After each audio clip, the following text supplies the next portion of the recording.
Falando um pouco agora, então, sobre as feridas emocionais que não sangram, a gente tem ali, então, o BoJack e a Diane, que eles continuam lutando, né? Especialmente a Diane, vamos falar um pouco sobre ela agora, que ela está enfrentando ali a depressão, né?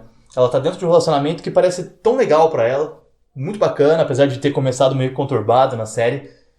E mesmo assim, ela parece mais...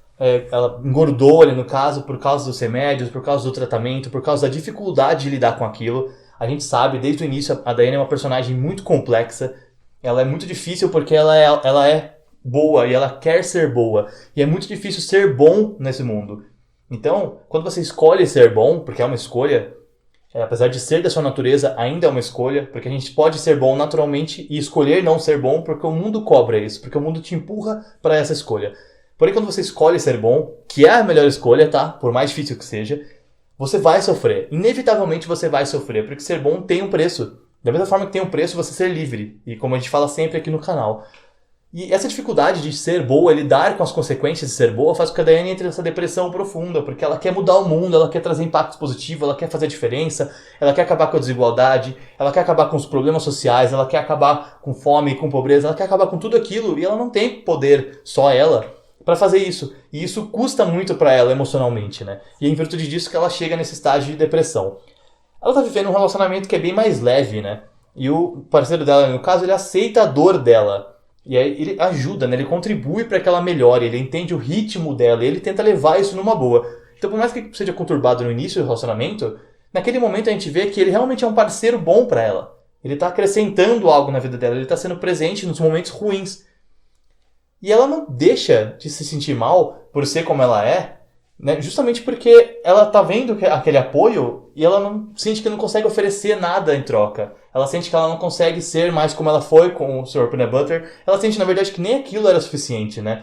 Mas ela começa a lidar com aquilo melhor. Ela começa a aprender a aceitar essa sensação, né? E a se cuidar com os remédios. Então ela faz esse tratamento, ela começa a melhorar gradativamente, né? E do outro lado, a gente tem o BoJack, que ele sai da casa de recuperação, então, mas ele sai perseguido pelos fantasmas do passado dele, como a gente já falou várias vezes. Então ele saiu como uma pessoa melhor, aparentemente, legal. Ele saiu melhor, realmente. Mas todos os demônios que ele deixou para trás, ali, tudo aquilo que ele fez, aquelas coisas, as consequências daquilo vão persegui-lo. E aí, é aquela hora que a gente vai ver que o fantasma do passado encontra ele e obriga o BoJack a enfrentar as consequências daquelas ações. E aí a gente vê que não necessariamente ele conseguiu superar o passado. Ele estava trabalhando para criar um novo BoJack, realmente. Mas ele não lidou com aquilo. Ele não lidou com as coisas ruins que aconteceram. Ele simplesmente ignorou todas elas e deu um passo para frente. Pode ser útil em alguns momentos? Pode sim. No caso dele, óbvio que não deu certo, porque as consequências eram muito graves. Existia muita coisa ali no passado dele que precisava ser resolvida antes dessa mudança. Antes dessa nova construção do eu, né? Dele ser algo melhor, dele ser alguém melhor. E o preço, né, as consequências, ali no caso, o valor cobrado por elas, começa a ser alto demais. E aí o BoJack começa a oscilar. Nessa hora a gente vê que esses dois personagens eles estão muito interligados, porque eles têm esse problema, eles têm a queda, eles têm a hora de levantar a cabeça, mas na hora a pior fase que eles estão enfrentando, a Diane está amparada ali. Ela tem um apoio.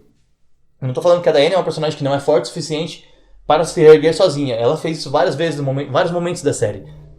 Mas ela tem aquele apoio daquele relacionamento mais leve, e isso faz toda a diferença para ela. E aí o BoJack, por outro lado, ele não tem apoio. E isso não quer dizer, não é pra gente ter dó dele. É pra gente entender que as atitudes tóxicas que ele teve até aquele momento, elas cobraram o preço dela. E é justamente por isso que ele tá sozinho naquele momento.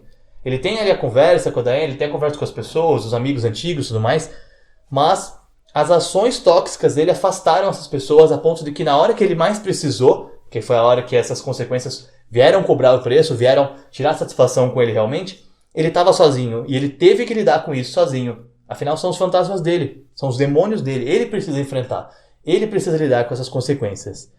E depois de tantos desencontros, né, ao longo do caminho, esses dois personagens eles se reencontram uma última vez, uma conversa muito breve, né, no final ali da série. E termina com aquele silêncio, né? A última cena que fica o silêncio dos dois, a música tocando de fundo, ela é muito legal, cara, pra gente entender.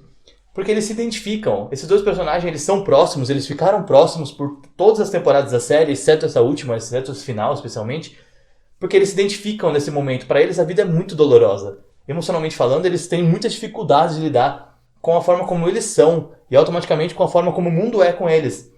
Então essa identificação deles fica muito clara naquele momento. A Diane decide que ela precisa seguir. Que para seguir ela não pode estar próxima do BoJack, porque é difícil seguir próximo de alguém que ainda não está preparado para seguir. E é lógico que é uma conversa muito complexa, é uma discussão muito complexa, porque muitas vezes você gosta de uma pessoa e você sabe que essa pessoa atrasa a sua vida. Você sabe que essa pessoa te retarda, que ela atrasa você porque ela não se desenvolveu, porque ela não fez escolhas boas, porque ela está fazendo escolhas novas, porque ela está se reconstruindo.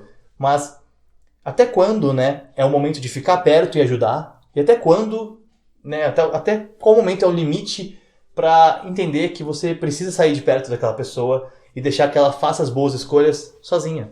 Né? Deixar que ela lide com os problemas dela, com as consequências daquele problema, sozinha, sem o seu apoio, sem que você esteja perto, por mais que você goste daquela pessoa. Qual é o limite, né? Onde tem a linha tênue que divide, então, o apoio incondicional da sensação de eu fiz o que eu podia e agora é com você. Você tem que seguir.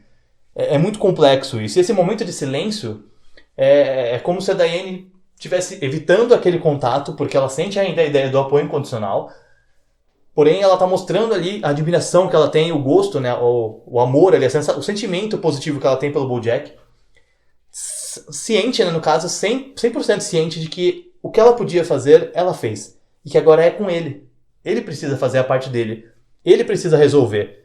Então ela respeita a tentativa dele. Ela respeita a melhora dele. E aqui tá o meu sentimento. E agora você sabe que tem isso aqui. Tem esse sentimento, tem esse apoio. Eu estou oferecendo o melhor que eu tenho. E eu ofereci o melhor que eu pude. Mas agora é com você. Aquele silêncio, na minha visão, ele é um puta ato de amor.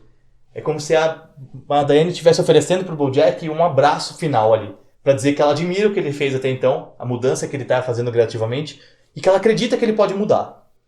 Mas que ela não pode mais fazer nada por ele. Ela encontrou um apoio pra ela, que como eu disse, não é que seja necessário, é uma personagem muito forte, na minha opinião, a melhor personagem da série, o melhor arco da série é o da Diane.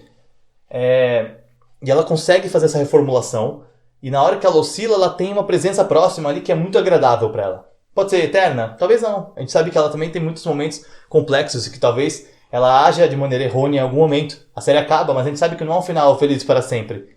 Nada é feliz para sempre. Mas a gente entende que ela teve esse apoio, que o BoJack está lidando com a falta desse apoio por causa das ações dele.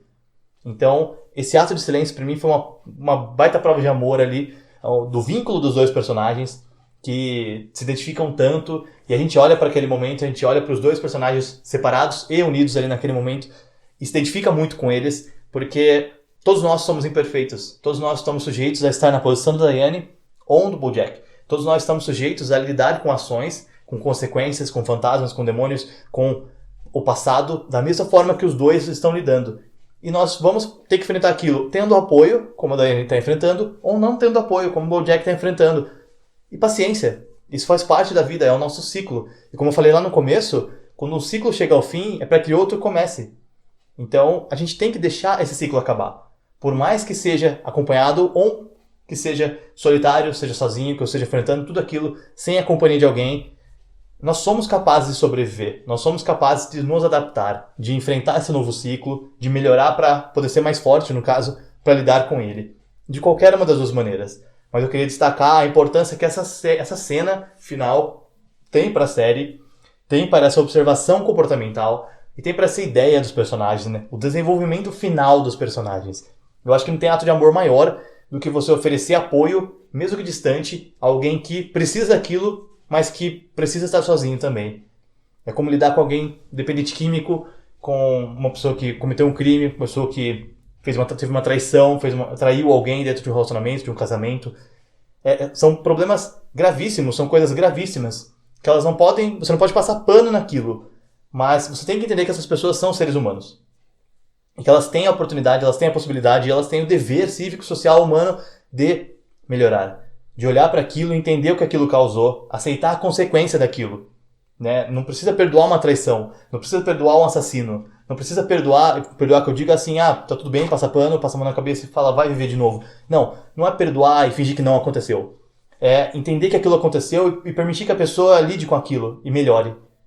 Eu acho que é isso que é crucial para a sociedade, para o ser humano como um todo. Você ter esse momento de silêncio, em que você respeita aquela pessoa pelo ser humano que ela é, independente das ações, mas que você sabe que aquelas ações tiveram um preço, tiveram um custo, e que ela vai ter que lidar com aquilo sozinha.